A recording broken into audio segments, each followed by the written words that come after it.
Bem-vindos à nossa República. Nos dias 21 e 22 de maio, em Brasília, no 4º Congresso Nacional de Gestão Pública, onde gestores, juristas e especialistas discutiram o futuro das compras públicas do país, houve o lançamento da nova edição do livro Licitações de Contratos, Temas Polêmicos, do jurista Guilherme Carvalho, obra que já se torna referência nacional na interpretação da legislação sobre o tema. A partir de agora, você acompanha o debate que move a gestão pública no Brasil. Dr. Guilherme Carvalho, obrigadíssimo por sua presença aqui na nossa República, obrigado por ter aceitado o nosso convite. Olá, Mauro, muito obrigado pelo convite, pela participação no Nossa República. É sempre um prazer estar aqui com vocês. Querido, eu queria conversar com você logo de cara nós vamos conversar um bocado sobre o seu livro, né? E eu queria saber o que motivou essa nova edição, agora ampliada, nessa discussão aí sobre a Lei 14.133. Mauro, tratar sobre contratação pública no Brasil é algo sempre instigante. A Lei 14.133, se me permite aqui um breve apanhado, ela completou agora no dia 1º de abril 5 anos. Então, eu fiz uma primeira edição desse livro em específico, embora eu tenha outros livros que também tratem sobre essa matéria, mas esse livro é uma reunião de artigos que eu tenho uma coluna permanente no Consultor Jurídico, que é o maior site do Brasil, talvez um dos maiores da América Latina. Ele é bem lido, bem visitado. E essa coluna eu reuni não os principais, todos os artigos que foram publicados desde o início da coluna, que foi em abril de 2021, quando a lei iniciou. Houve outra publicação em 2023, mas não tão completa quanto essa, tanto que o livro fala sobre edição revista e ampliada. Então nós contamos aí com 130 artigos tratando sobre diversos temas. Diversos temas relacionados a licitações e contratações, é isso, né, professor? Assim, eu digo diversos temas, obviamente, relacionados às licitações e contratações, porque a lei é muito grande, a lei é muito extensa. Então, a lei trata de princípios, a lei trata sobre compras, sobre serviço de engenharia, sobre controle da contratação pública, sobre a licitação em si, sobre a fase do contrato administrativo, quando já celebrada a licitação, sobre a contratação direta, sobre a parte de impugnações, recursos. Então, é uma lei muito extensa. E, claro, que quando a lei surgiu, por ser uma lei nova, nós sempre procuramos abordar um outro assunto que esteja mais relacionado com aquela promulgação naquele instante. Mas há dispositivos legais que não eram contidos nas legislações anteriores, que nós resolvemos também uma ou outra vez abordar, e não necessariamente seguimos sempre assim um ritmo nesses artigos de tratar no encadeamento lógico que a própria lei dispõe. Por que isso? Porque há sempre mudanças significativas ao longo desses últimos 5 anos. Mas aí eu deixo para a sua curiosidade e me instigando mais nas respostas. Deixa eu começar perguntando o seguinte. Essa legislação, a 14.133, ela transformou mais a prática das licitações de contrato ou a teoria da gestão pública? Aonde ela se impôs, onde ela movimentou mais? Veja, me permita aqui até para quem nos assiste compreender melhor. Nós tínhamos uma lei central de 1993, que é a Lei 8666. E essa lei veio como uma resposta àqueles escândalos de corrupção ainda no governo Collor de Mello. Isso não é uma opinião minha, isso é uma opinião geral. É um fato constatado. É um fato constatado.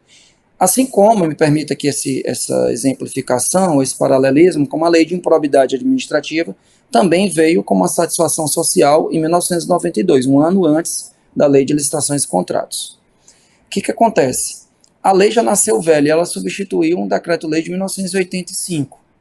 Então nós tínhamos uma lei de 1993.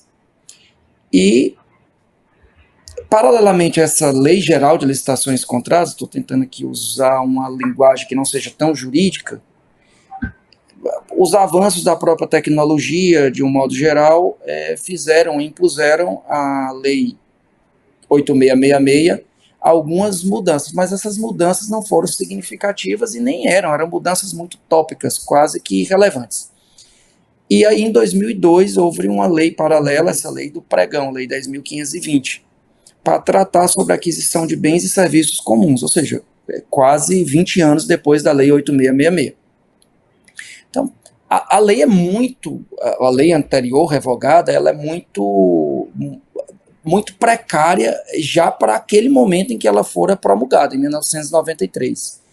Agora, se você puder imaginar isso no transcorrer de todos esses anos e imaginar que essa mesma lei foi vigente, ou estivera vigente até o ano de 2021, e ainda houve um período de adaptação nesse intervalo de tempo todo, eu posso te dizer que a Lei 14.133 ela faz uma reformulação em vários pontos. Eu não consigo te dizer em poucos minutos quais são os principais pontos. Por isso que eu gostaria, não que você reformulasse a pergunta, talvez que nós pudéssemos fazer uma interpretação mais detalhada. Se houve uma transformação no campo prático ou se foi mais teórico. Quer dizer, e pelo que eu observo, assim, um pouco à distância, com o meu, embora eu seja formado em Direito também, mas não acompanho efetivamente esse processo de legislação, de licitação e contratação. Mas eu sei que tem diferenças. E a minha preocupação é assim, olha, tudo bem, teoricamente ela ficou melhor, porque assim, deu mais embasamento, mais isso, mas na prática ela mudou a licitação, ela mudou o sistema de contratação no Brasil, quer dizer, deu uma robustez melhor, deu mais transparência, mais clareza. É nesse sentido que é a pergunta, professor. Bem, eu vou te responder e te devolvo também para você ir complementando, para não ficar uma resposta tão longa, porque realmente ela a sua pergunta ela é bem completa. A lei é mais teórica, sim, ela traz muitos princípios. No próprio artigo 5º, ela também traz, ela incorpora muitos julgados do Tribunal de Contas da União, que já eram julgados proferidos no sistema anterior. Então, ela traz essa menção a esses julgados. Vários dispositivos da Lei 14.133 são, na verdade, decisões anteriores do Tribunal de Contas da União. A lei ela é mais prática, mas ela continua pecando pela extensão. Então, ela tem, eu te respondo essa sua primeira pergunta, quanto à questão teórica, ela tem uma classificação de 60 institutos. Ela diz o que é a administração, o que é administração pública, o que é termo de referência, o que é órgão. Ou seja, ela tem 60 incisos só de nomenclatura, explicando o que é cada coisa. O que é agente de contratação. Então, ela traz figuras novas, mas ela uma aula de direito no final das contas. Ela é muito teórica. Né? Se nós fôssemos pensar, por exemplo, vamos lá, para uma prova de OAB ou para uma prova de concurso público, o candidato ia ter mais dificuldade de interpretar tudo isso e saber... Deixa eu lhe perguntar uma outra situação que eu acho que é muito pertinente. O senhor observa, com a sua experiência, com a sua vivência acadêmica, com os seus estudos, com os seus artigos, com os seus ensinamentos sobre a legislação, o senhor consegue identificar assim, um equívoco ou um maior equívoco na interpretação dessa nova lei? Não da lei em si, mas na interpretação da legislação? A lei é nacional, porque a Constituição fala que compete à União legislar sobre normas gerais de licitação. Só que essas normas são acabam sendo impostas para todos os entes federados, aqueles que trabalham com contratação pública na administração direta, autárquica e fundacional. E aí, Mauro, eu finalizo com essa parte e te devolvo. O Brasil tem 5.570 municípios. Salvo engano, agora no Mato Grosso foi criado não sei se ficou 5.571. 142 aqui.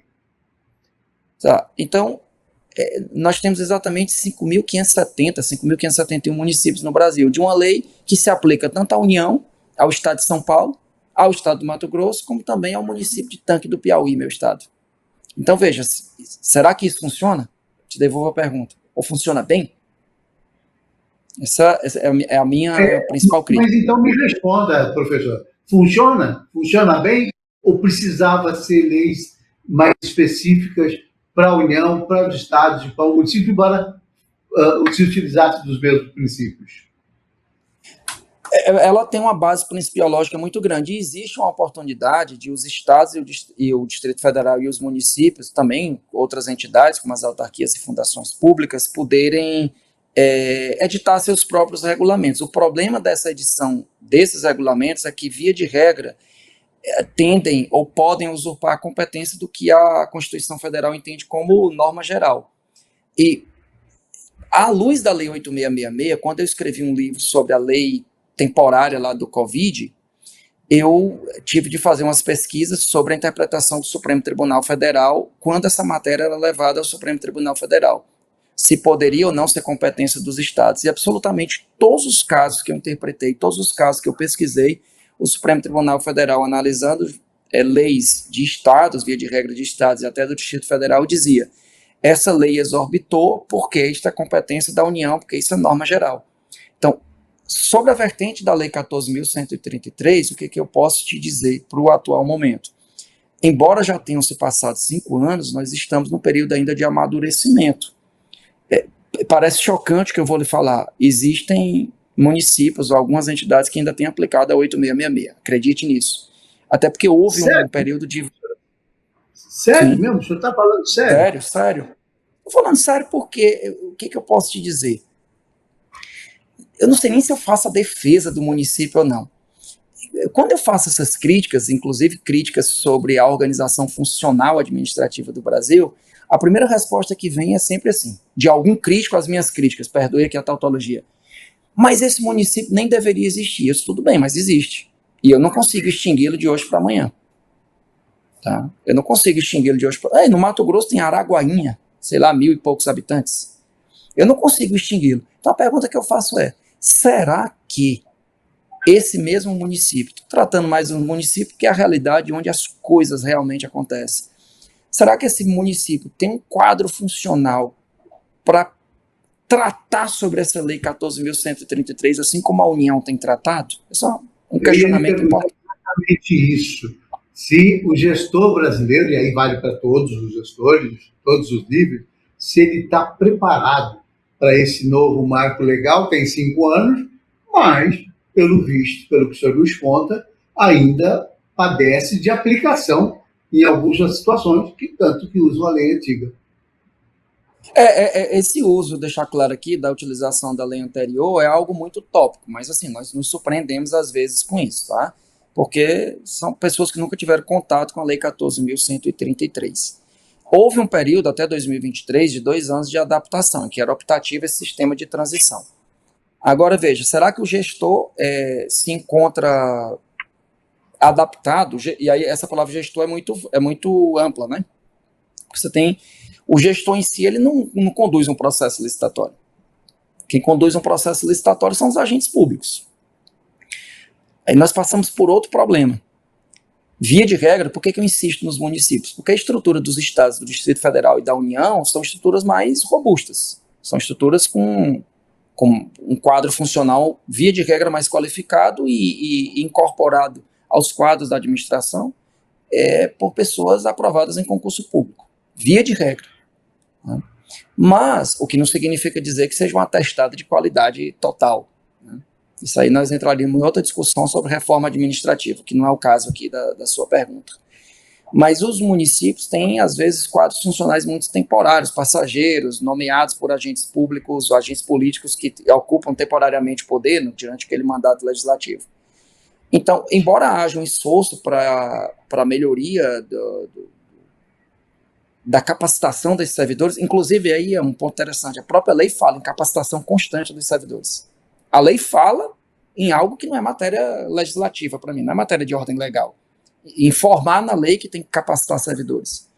Essa capacitação, mesmo no âmbito da lei 8666, ou da legislação anterior revogada, a lei do pregão, a lei do regime diferenciado de contratação, que foi uma lei que veio no âmbito dos Jogos Olímpicos, da Copa do Mundo, ainda lá em 2013, 2014, essa legislação anterior, ela sempre permitiu também o aprimoramento dos servidores.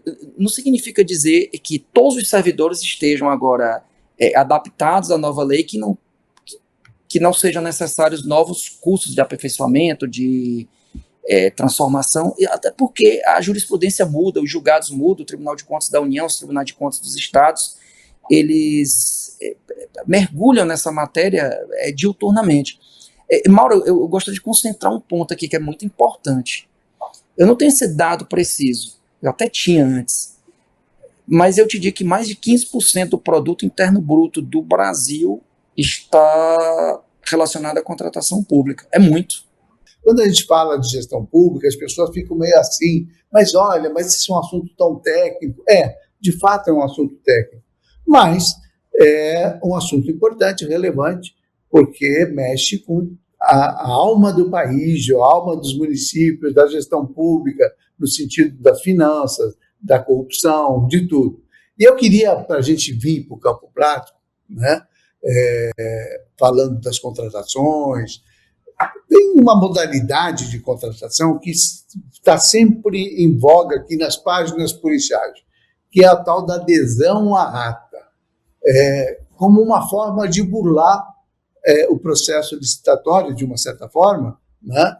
Porque você se ampara numa licitação feita numa outra cidade, numa outra localidade, você adere àquela ata que foi objeto de uma licitação que você não realiza, né? Você, que eu digo, o seu município, o seu estado. Como é que você vê esse dispositivo e por que ele continua sendo objeto de corrupção? Mauro, veja, a adesão à ata do registro de preço, né, no sistema de registro de preço, não é uma modalidade de licitação. Né? Modalidade de licitação, concorrência, leilão, pregão. Na verdade, a partir do momento que você insere um sistema de registro de preço numa determinada licitação, você tem a possibilidade de oferecer algo que se chama, essa adesão, ela é tratada no dia a dia como pela figura chamada carona. Esse é o termo pejorativo ou não utilizado. E quando esse problema não existe agora. Mas só para ver, pega uma carona na licitação alheia, né? Existente, feita. É isso. Carona numa licitação feita. Então imagina que o Tribunal de Justiça, sei lá, um município de um determinado estado da federação faz uma licitação para contratação de bens e materiais para uma escola pública, bebedouro, televisão, carteira escolar, notebook, etc. E um outro município, menor, pequeno, esse é um caso típico, para não ter os custos de um processo licitatório, porque é custoso, realizar, celebrar edital, manusear o método de disputa, analisar recursos, possíveis impugnações, e ele vendo que aquilo dali é antieconômico, ele vai lá e sabe que no município maior, onde tem uma ata que não absorveu todo aquele quantitativo, ele pede para aquele município para aderir àquela ata, o município licitante, né? Município licitante. E aí ele adere àquela ata no intuito de economizar, ultrapassar uma fase do processo licitatório. Essa é a finalidade não é ruim. Inclusive eu tenho pareceres da minha época de procuradoria em que eu defendo isso. Inclusive também nesse livro consta um artigo meu que eu defendo isso aí. Agora onde que está o desvio? O desvio está justamente em aderir a atas que foram superdimensionadas. Esse eu acho que a sua pergunta é por aí, é o ponto. Então, o município licitante, supostamente em conluio com a empresa que se sagra vencedora, superdimensiona uma ata para posteriormente vender, entre aspas, aquela ata de registro de preço, né? E vende aquela ata para outros órgãos ou outras entidades que a ela querem aderir. Então, na verdade, o sujeito, a empresa, se sagra vencedora em uma determinada licitação, onde o quantitativo esperado era realmente de, vamos colocar um número aqui, 100 itens. E, na verdade, a licitação é feita com um quantitativo de 500 itens. A própria administração que licita sabe que não precisa dos 500 itens, nem precisará. Mas ela licita com 500, permitindo que aquela empresa possa, posteriormente, comercializar, né, aqueles 400 itens no mercado como um todo. Então, essa é a pergunta. Agora, é o questionamento, mas a sua pergunta é, e se eu acabo com carona, eu resolvo o problema?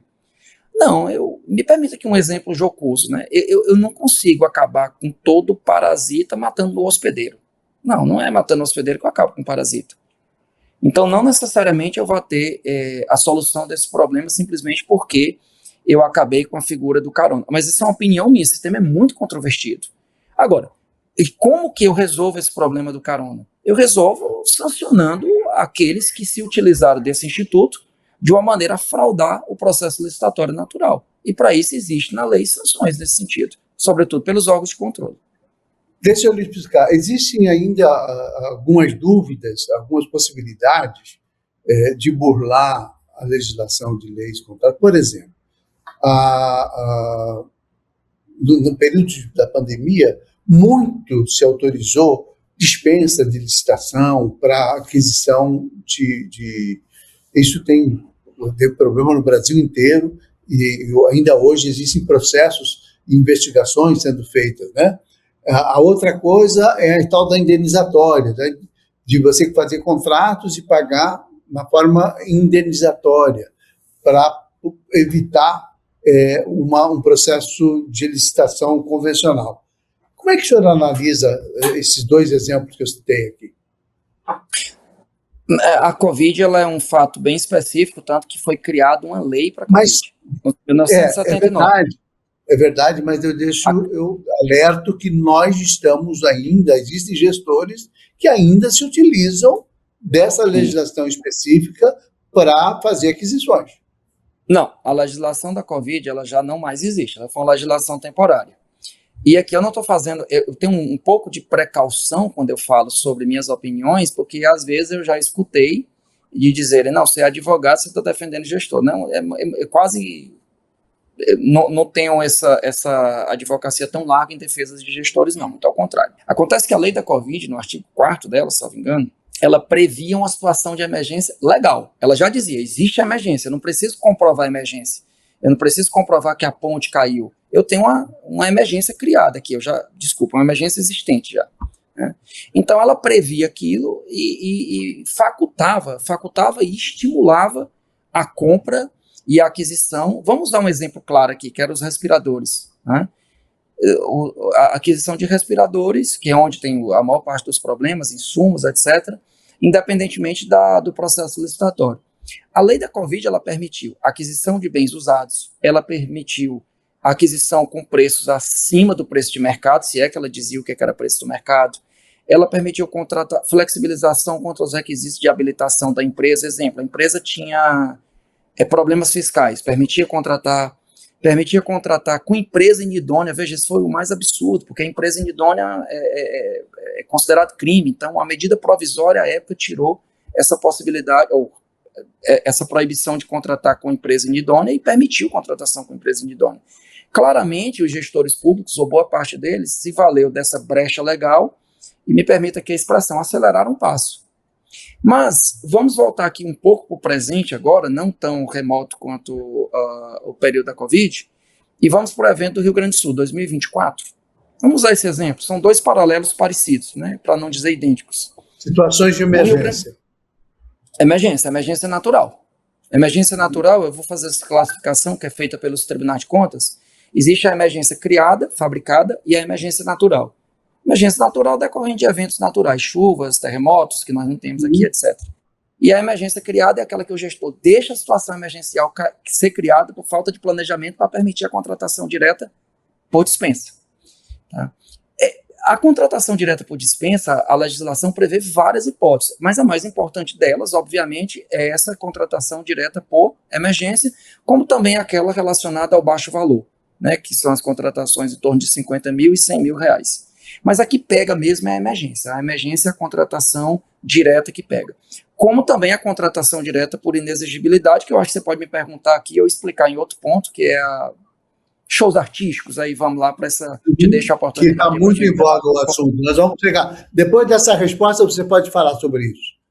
Tá bom, então veja, a contratação direta por emergência, ela existiu, sempre vai existir e nunca vai poder se acabar. Então o evento das calamidades no Rio Grande do Sul foi assim, o que o governo faz? É dito uma medida provisória presumindo que aquela determinada situação ali, específica no Rio Grande do Sul, é de calamidade pública. Quando a legislação, seja por lei, seja por medida provisória, diz o seguinte, esse estado é de calamidade pública, a contratação direta por emergência está plenamente autorizada, sem a necessidade de eu ter de provar que aquela emergência existe, porque a emergência está dita na própria lei, em todo o território do Rio Grande do Sul. E isso abriu espaço para muita coisa. Tá? Mas a contratação emergencial sempre foi um problema e sempre tenderá a ser. Por quê? Porque as emergências existem. E eu não posso deixar que o serviço público paralise. Posso te dar mais um exemplo de emergência que eu acho que é bem curioso para todas as cidades, sobretudo? Lixo urbano. Você consegue imaginar algumas cidades sem um recolhimento de lixo durante 5 dias? Tem condição disso acontecer? Não. Então, se uma licitação é frustrada, se uma licitação é deserta, se uma licitação não se efetivou por uma determinada maneira, você consegue entender que o gestor público, a administração pública, é obrigada a contratar por emergência? Aí vem os órgãos de controle depois e dizem, olha, mas essa emergência foi fabricada, não é natural, porque houve falta de planejamento, etc. Uma empresa impugna a outra. Então, quando você olha a licitação de serviços de limpeza e lixo urbano, por exemplo, é muito comum contratar contratos decorrentes de contratações emergenciais. Não sei se eu te respondi a saciedade. Sim, sem dúvida. Só para a gente resgatar a questão da nova lei, da 14133, onde essa lei mais expõe o gestor, na sua avaliação, ao risco de responsabilização? Tem uma música do Fagner, me perdoa, que é uma entrevista leve, né? Vamos lá. É um papo, uma conversa. É engenheiro de obra pronta, né? O órgão de controle externo, eu com todo respeito aos colegas, com quem eu palestro, com quem divido atividades acadêmicas, mas a atividade do controle externo é muito mais fácil. Por quê? Porque ele chega depois dizendo que deveria ter sido feito, né? E o gestor do dia a dia ali, nem sempre ele tem todas essas ferramentas. O gestor está exposto por palavras vagas na lei. Tem muita vagueza, tem muitas expressões abstratas. Posso te dizer um aqui? Ele diz assim, em compras, concentre sempre que possível para ganhar na economia de escala, mas cuidado para não concentrar demais, tá? E não criar um parcelamento impedindo a ampla competitividade. Ora, se tu vais comprar 100 computadores, é diferente de tu comprar 10. Quando tu compra 100, a economia de escala tu vai ganhar. Só que nem todo fornecedor tem 100 computadores. Nem todo fornecedor tem 1000 computadores. Nem todo fornecedor tem 10.000 computadores. Então você vai limitando o número de participantes, mas você diminui o preço. Então você fica numa dúvida se você parcela e aumenta a competitividade e onera o preço da administração, ou se você concentra, cai 1 ou 2 licitantes, mas você consegue atingir a economicidade, ou seja, diminuir os custos da administração na aquisição daquele produto. Então o gestor está sempre nesse risco. E ele pode se valer do jurídico, isso é um dos temas que eu mais trato, sobre o órgão de assessoramento jurídico. Inclusive eu tenho um livro sobre isso, não sei se você me permitir aqui, eu estou até com ele aqui perto de mim, na minha frente. Se eu puder aqui ler. Esse é um livro que saiu no final do ano passado. Acompanha, olha que bacana. O órgão de assessoramento jurídico. O jurídico como um todo é essencial. O jurídico é o controle interno, é essencial, porque ele é o médico da administração pública, ele é quem visualiza problemas. Nós estamos tratando de uma lei, então quem geralmente entende da lei não é o engenheiro da administração pública, não é o serventuário. As dúvidas têm que ser levadas ao jurídico, a própria lei diz isso, faculta, leve ao jurídico todas as dúvidas. Mas a gente entra num outro questionamento que é problemático. Eu participei de uma banca de doutorado nos últimos dias, que envolve justamente a questão da inexigibilidade dos serviços advocatícios. É um problema muito grande no Brasil. Talvez, Mauro, até maior do que o problema da contratação emergencial. Ambas são contratações diretas, teoricamente sem licitação.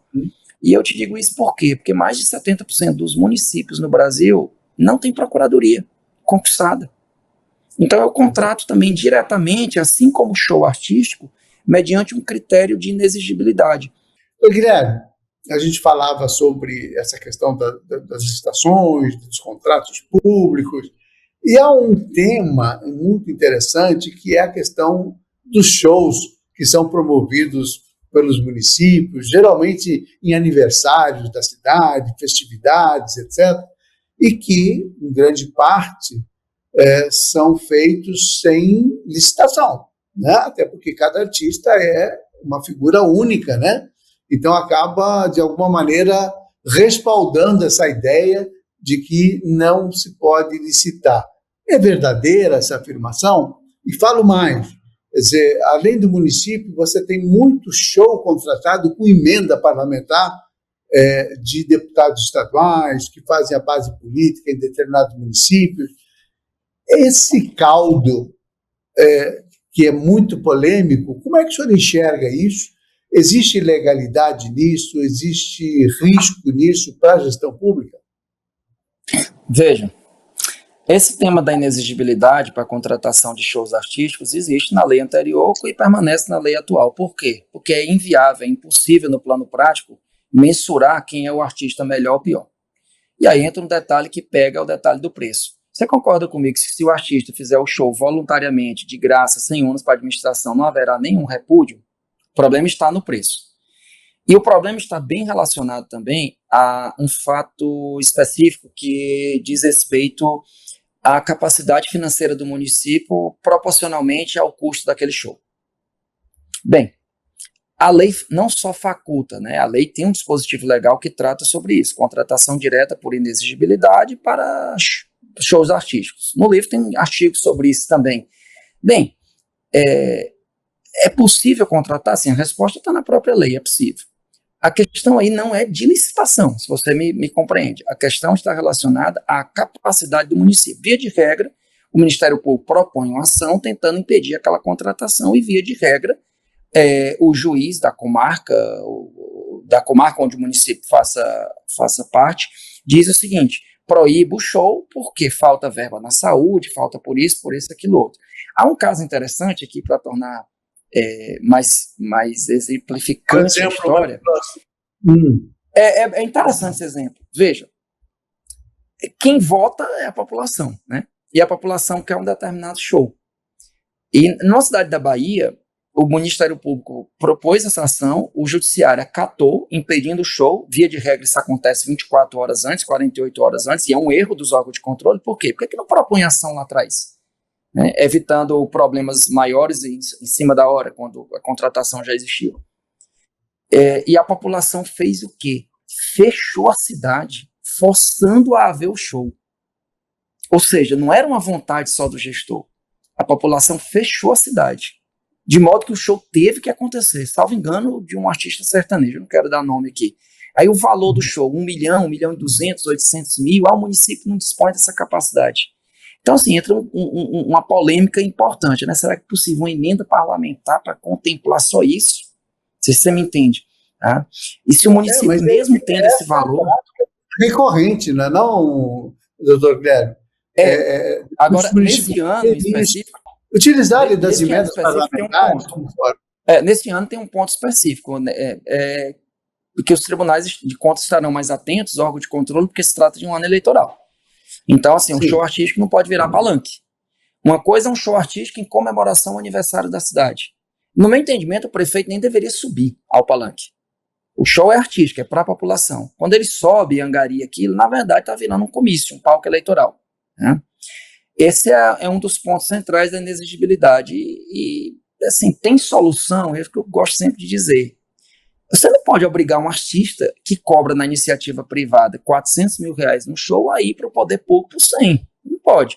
E nem você pode fazer uma concorrência e dizer Caetano Veloso, Gal Costa não mais existe, Caetano Veloso, Gilberto Gil e Chico Buarque. Faça uma pesquisa de preço dos três, porque eu vou contratar o mais barato, o mais econômico. É impossível. Quem é o melhor? Para o Mauro, é Caetano, é Chico, o Gilberto Gil. Mais identidade com a população da cidade, essa coisa toda. Sim, um aspecto muito idiosincrático, muito subjetivo para quem contrata. Né? É claro que numa cidade do Mato Grosso voltada para o agro, via de regra, se contrata shows de sertanejo. Né? Show sertanejo. Você não contrata uma ópera de Salzburgo, na Áustria. Não é tão comum. Bom, eu queria que a gente entrasse um pouquinho para aproveitar esses instantes finais para falar sobre a questão da tecnologia, da inteligência artificial, se isso vai alterar esse sistema nosso de compras públicas, de que maneira isso pode acontecer, se você já tem uma vivência nesse sentido. Mauro, eu preciso ser bem sincero com você que o meu conhecimento sobre tecnologia da informação, sobre inteligência artificial é bem precário. Bem precário. Eu, como na condição de jurista, bem precário. O que eu posso te dizer? Que tem se avançado, né, eu tenho acompanhado isso, tem se avançado bastante no país nessa parte. Qual é o meu receio? Eu sou uma pessoa precavida nesse tipo de coisa. Veja, vamos apartar aqui um pouquinho da contratação pública. Você tem visto que alguns noticiários, algumas reclamações de julgadores acerca de advogados que levam à tribuna sustentações orais que são textos de chat GPT, etc. Alguns votos de alguns julgadores. Em todas as áreas, não só advogados, né? Que estão se utilizando da inteligência artificial justamente para isso. Então, veja, se até numa relação privado-privado, onde a coisa é mais fácil de se manusear, isso não é tão simples de mencionar, como é que eu te digo, de controlar, o que se dirá numa contratação pública em que nem o básico ainda foi feito. Existem instrumentos de inteligência artificial que vão baratear o preço da contratação pública, sim. Mas como controlar isso? Essa é a minha preocupação. Existem boas ferramentas, ao que me explicaram, são boas ferramentas de pesquisa de preço, por exemplo, para atingir um preço mais próximo ao preço de mercado, tudo. Mas daí a colocar robô, me permita que a minha ignorância, para avaliar critério de disputa, eu já acho assim, ser um dedo humano fica um pouco complicado. Sou mais precavido com isso, né? Posso estar um pouco antiquado. Quando você fala que analisa, como você atua nessa área, escreve sobre isso, você já chegou a alguma conclusão, Guilherme, da necessidade de que esse setor de licitação e compra nos municípios, nos estados, assim como na União, no Distrito Federal, deveriam ser mais profissionalizados, mas principalmente nos municípios, como se fossem funcionários de carreira treinados e qualificados para atuarem especificamente nas licitações, nas compras e nos contratos? A lei fala disso, inclusive, que tem que ser servidor de carreira. Quando você, por exemplo, vai julgar um recurso em licitação, você tem que ser julgado por alguém que tem alguém de carreira. Quando você vai, qualquer manuseio de qualquer ato que você faça dentro do processo licitatório, aquilo, via de regra, é preferencialmente praticado por servidor de carreira. Aí eu volto ao problema, mas e onde eu não tenho servidor de carreira? Isso é uma exceção. Não, o problema é que isso é regra. O problema é que se pensa muito no Brasil como Brasília e não como o resto do país. Mas não é só isso também, né, professor? Porque, veja bem, não basta ser o servidor de carreira. Você pode ser servidor de carreira e não ter a menor intimidade com a legislação de licitação, de contratação, não ter conhecimento, não ter sido qualificado para isso, para interpretar, obedecer às regras, não é? E não tem estímulo. Me diga uma coisa, o que você ganha sendo fiscal de um contrato de obra pública? Problema, veja, com certeza. Problema, com certeza. Problema é porque você vai responder no auto de controle. O sujeito poderia ser remunerado por aquilo, muito melhor remunerado. Mas não, a legislação diz, olha, o servidor público não pode se negar a fazer determinada atividade. E que afeição ele tem com aquela atividade de fiscalizar, por exemplo, obra de alta performance, obra de engenharia, milímetros de asfalto, manilhamento, etc. E veja o exemplo que você usou anteriormente, como é que eu consigo fiscalizar se um sistema de inteligência artificial foi bem adaptado numa contratação pública? É muito complicado, porque os servidores têm que estar capacitados, que deveria ter um quadro para isso, sim. E qual é a solução para municípios que não têm sequer servidores efetivos ou que não têm até verba para contratar esses servidores efetivos? Porque não existe quadro disponível para aquilo. Talvez possa ser consórcios públicos, é bem comum aí no Mato Grosso, em São Paulo, em que mais de um município se une, né, uma união de interesses municipais, para que possa haver um quadro permanente justamente para tratar sobre esse aspecto específico e ter um número de servidores que possa auxiliar na contratação pública voltada a atingir os objetivos da lei de forma mais clara, sobretudo a economicidade e a prática eficiente desses atos que são realizados no curso de um processo licitatório. Doutor Guilherme, a gente está chegando no finalzinho do nosso papo, nosso tempo se esgotou, mas eu queria. O senhor participou, agora, nessa semana que passou, do 4º Congresso Nacional de Gestão Pública. O senhor lançou esse seu livro, aí, que o senhor está, sobre o qual nós estamos conversando, que é essa coletânea de artigos importantes que dá do Conjur, que se transformou num livro e que com certeza vai ser uma referência para estudantes, para advogados, para as pessoas que atuam, para gestores públicos, né? E eu queria saber o seguinte, qual que é a sua avaliação, não só de um evento dessa natureza, de discutir gestão pública e ferramentas de gestão pública e da própria legislação, né, sobre gestão pública, e como é que o senhor avalia o resultado disso, sob o ponto de vista daqueles que atuam nessa área, que são, como o senhor disse, alguns são obrigados, né, não podem recusar serem fiscais de contrato, enfim. Como é que o senhor avalia eventos dessa natureza e a importância de uma literatura jurídica com esse peso que tem aí o seu livro sobre contratos e licitações e contratos? Primeiramente, quero te dizer que há livros muito melhores, não é uma coletânea de artigos, algo simples. Há muita doutrina.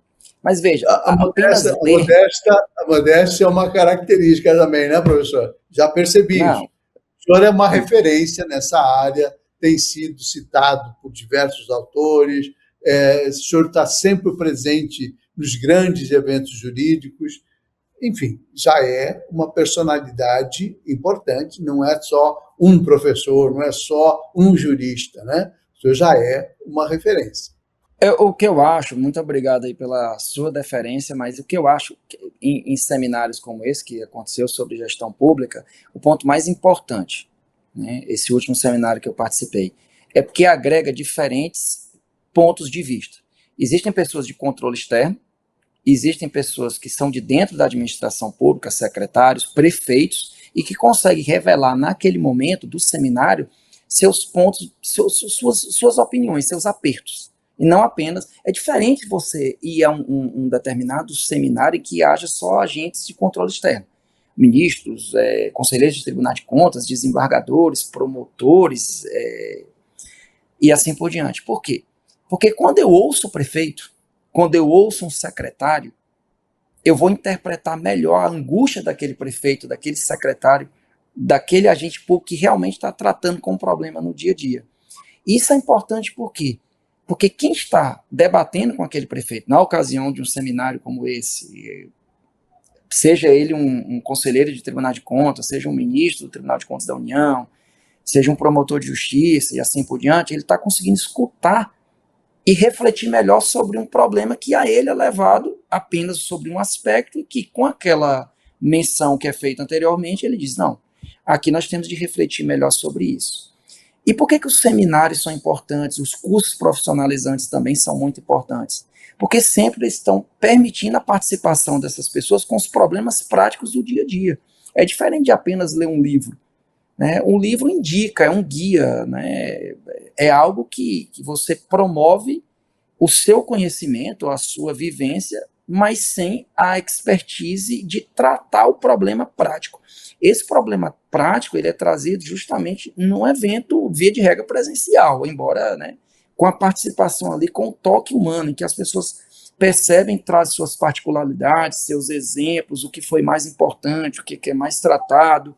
Esses são os aspectos mais relevantes que eu vejo nesses seminários de capacitação.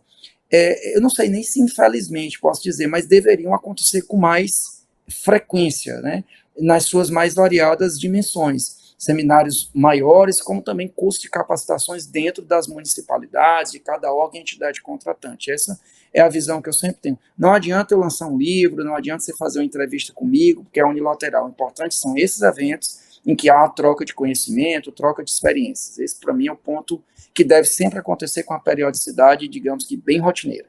Então, Guilherme, eu agradeço muitíssimo a sua entrevista, esse papo esclarecedor. Parabéns pelo livro. Quem tiver interesse, o livro é Licitações de Contratos, termos polêmicos. do jurista Guilherme Carvalho. Foi lançado pela ABFP, né, pela editora ABFP, nesse Congresso Nacional de Gestão Pública, com participação de gente importantíssima nessa área. E eu quero te dar os parabéns pelo livro, agradecer pela entrevista e colocar que o Nossa República é sempre à disposição, porque a gente fala de temas, às vezes, parecem muito técnicos, muito acadêmicos, mas tem muita coisa que diz respeito ao dia a dia das pessoas. Doutor Guilherme, brigadíssimo mais uma vez. Eu que agradeço, Mauro, estou sempre à disposição para qualquer outra entrevista, para esse bate-papo, sempre agradável, e como você mesmo disse, trazendo problemas que são de carne e osso, do dia a dia, e que possam ser de compreensão fácil pelas pessoas que nos assistem. Muito obrigado. Okay. Obrigado a você, Nossa República vai ficando por aqui, até a próxima semana, com uma nova entrevista tão importante quanto esta, com o doutor Guilherme Carvalho. Um grande abraço a todos, conto sempre com a sua audiência.